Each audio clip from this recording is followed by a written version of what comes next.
Friends, இன்றைக்கி நான் என்ன பண்ணி காமிக்க போகிறேன்னா ஒரு க்ரீன் கோபி. ஓகே, டிஃப்ரெண்ட்டான ஸ்டைலில் க்ரீன் கோபி மஞ்சூரியன் எப்படி பண்ணுறதுன்னு காமிக்கிறேன். ஓகே பாருங்கள் ஃப்ரெண்ட்ஸ், நான் அதுக்கு ஒரு சின்ன சைஸு காலிஃப்ளவரை இந்த மாதிரி சின்னதாக கட் பண்ணி தண்ணியில் அலசி வச்சுருக்கிறேன்.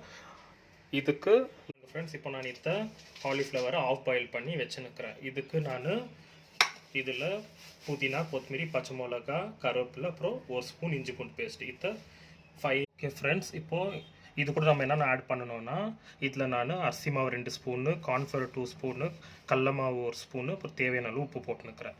இதெல்லாம் மிக்ஸ் பண்ணிக்கலாம். இது கூடவே நம்ம அரைச்சி வச்சுருக்கிற பச்சை மசாலாவை போட்டுட்டு நல்லா பெரட்டணும்.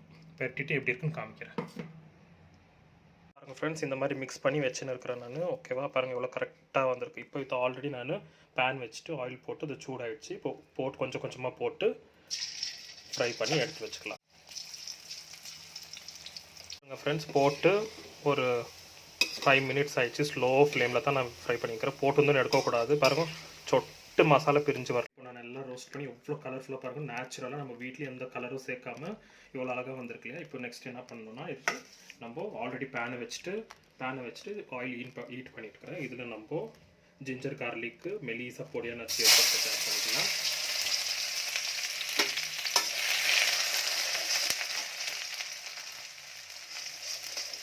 அப்புறமா கேப்சிகம் இந்த மாதிரி பெருசு பெருசாக கட் பண்ணி வச்சுக்கிறேன். அதே மாதிரி ஆனியன்,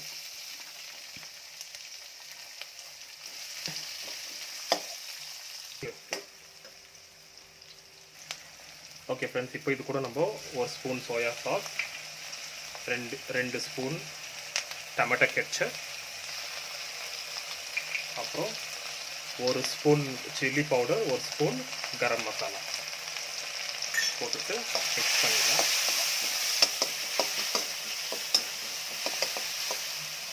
இப்போ பாருங்கள் ஃப்ரெண்ட்ஸ், இந்த ஸ்டேஜில் ரொம்ப ரோஸ்ட் பண்ணக்கூடாது, இந்த மாதிரி தான் இருக்கணும். இந்த ஸ்டேஜில் நம்ம ஃப்ரை பண்ணி வச்சுக்கிற கோபியை போட்டுடலாம். ஓகே, இப்போது நம்ம ஸ்ப்ரிங் ஆனியன் போட்டுடலாம். மேலவே கொஞ்சம் எள்ளு தூவிக்கலாம். அவ்வளோதான். பாருங்கள் ஃப்ரெண்ட்ஸ், நம்மளுடைய டேஸ்டியான க்ரீன் கோபி ரெடி.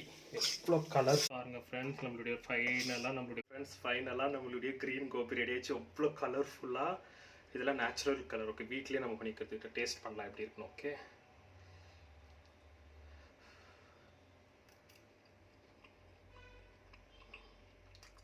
செம்ம டேஸ்ட்டாக இருக்குது.